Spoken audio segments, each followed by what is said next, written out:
Modi made महंगाई। नरेंद्र मोदी के प्रधानमंत्री बनने के बाद से बस हिंदुस्तान में एक ही चीज का विकास हुआ है और वो है कमर तोड़ महंगाई, जिसके कारण देश की जीडीपी गड्ढे में जा चुकी है।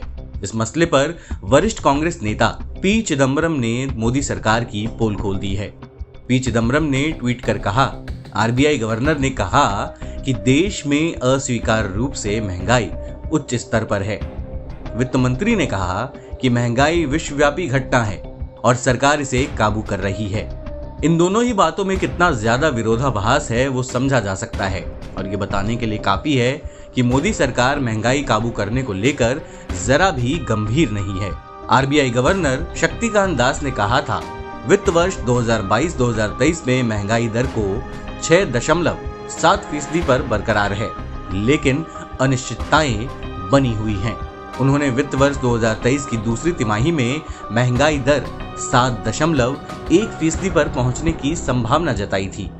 भारत में फिर से ऊंची महंगाई का दौर वापस आ गया है। अप्रैल महीने में खुदरा महंगाई की दर 7.79% पर पहुंच गई।